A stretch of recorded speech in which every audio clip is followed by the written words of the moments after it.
ازيكم حبايبي عاملين ايه؟ النهارده هنعمل بقسماط السريع. ده اسمه البقسماط السريع. يعني ايه سريع؟ يعني من غير خميرة وبدون انتظار، هنشتغل فيه على طول، مش هتوقفي خالص. كيلو دقيق هنحط عليه معلقتين كبار سمسم، ممكن تزودي او تقللي حسب حبكم للسمسم قد ايه. انا هنا حطيت ما يعادل معلقتين كبار، ودي معلقة صغيرة شمر على ينسون متحمصين ومطحونين. انا بحمص كمية كده وباخد منها. ودي نص معلقة ملح وكيس فانيليا. وهنا ده بديل الخميرة بقى، كيس كيك شيف، هنفضي الكيس كله على الكيلو، الكيس كله. ودي معلقة كبيرة سكر بس، مش هنحط أي حاجة تاني. دي المواد الحاجات الجافة. هنا على الحاجات المواد السائلة قلبنا كل حاجة، وهنزل بكوباية سمنة يدوب سايحة، يعني حتى مش دافية، هي سايحة لوحدها كده. ودي نص كوباية من الزيت، زيت ذرة، زيت عباد اللي انتوا حابينه. ده هنا أنا ده زيت عباد.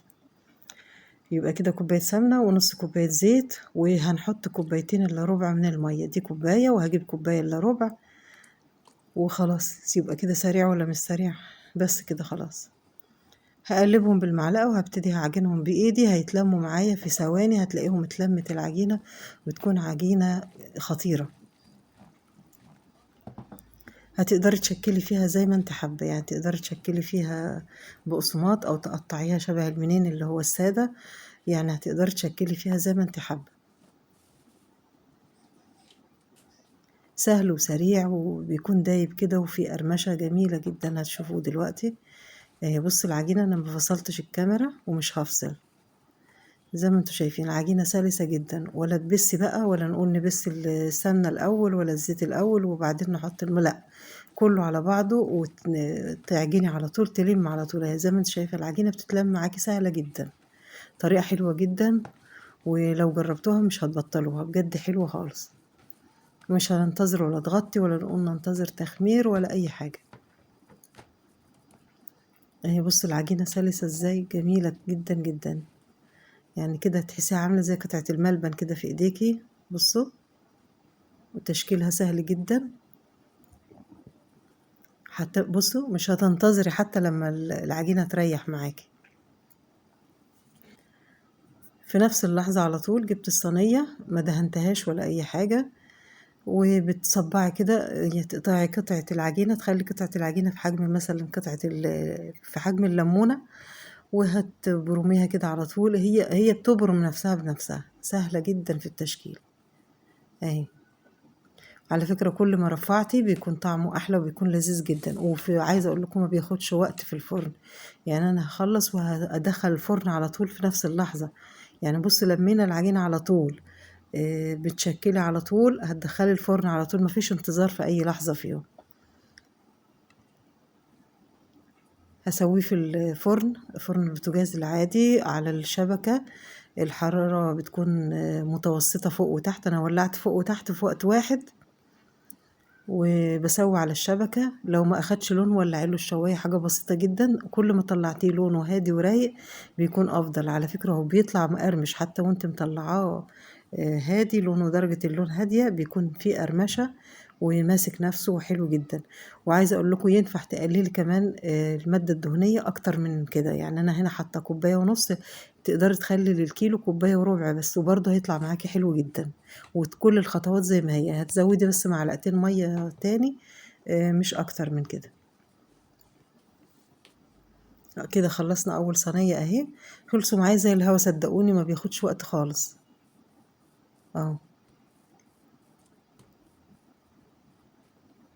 اللي كنت لما بلاقي واحدة صباع كبير كنت بقطع منه.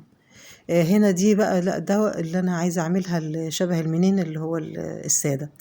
يعني بقى برضو عبارة عن صباع زي صباع البقسماط، بس تكون العجينة بتاعته كبيرة طبعا شوية، تبططيها حاجة بسيطة، وبقطع على طول وبترص على طول زي ما هتشوفوا كده اهو في الصورة زي ما انتم شايفين اهو.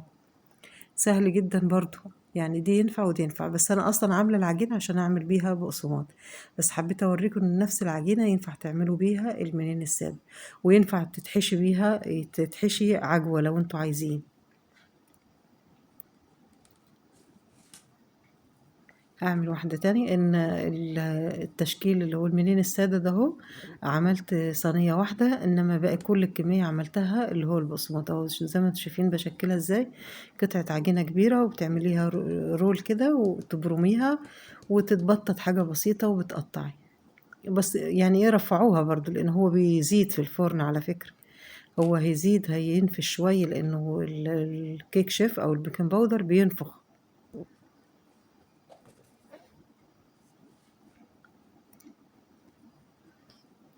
هادخل الفرن هسويهم على طول. لو انت عندك الفرن مش بتولع من فوق وتحت في وقت واحد، ولعي الفرن من تحت وتحطي على الشبكة تعليها برضه، تعليها حاجة بسيطة. ولما تحس انه اخد لون من تحت ولعي له شوية حاجة بسيطة برضه ثواني كده وخلاص. خلاص كده هندخل على الفرن بقى على طول اهو. ده شكل بقى بعد ما استوى زي ما انتوا شايفين، عمل كمية حلوة، الكيلو دي عمل كمية كبيرة وطالع حلو ومقرمش جميل جدا جدا. وانتوا طبعا سمعتوا صوته في اول الفيديو، صوت القرمشة جميل جدا جدا وسهل وسريع. مش هياخد معاك اي وقت، مفيش انتظار، يعني في نص ساعة تلاقي نفسك خلصت كل الكمية. وفي التشكيل بتاع العجينة بتاعته عجينته بتتشكل بسهولة جدا جدا. دول اللي انا عملتهم اللي هو المنين السادة برضو مقرمش وحلو جدا، مقرمش ودايب في نفس الوقت، يعني مش مقرمش اللي هو معضم، لا مقرمش ودايب، يعني قريب كده عارفين اسمه ايه، البتنساليه اللي بيتباع في الافران، ده دايب اكتر منه شوية كمان. بصوا عايزة اوريكم التسوية، بصوا من تحت ومن فوق رايقة جدا اهي التسوية، يعني كلهم حلوين.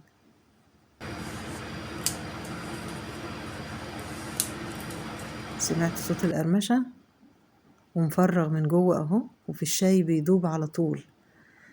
جربوه بجد حلو جدا. والمعلقة اليانسون والشمر اللي انا حطيتها بتدي طعم وريحة حلوين، وما تكتروش منها عشان بتغمق لون البقسماط. وبس كده، لو وصلتوا لحد كده ما تنسوش تعملوا لايك للفيديو لو عجبكم. نشوفكم على خير فيديو جديد، باي باي.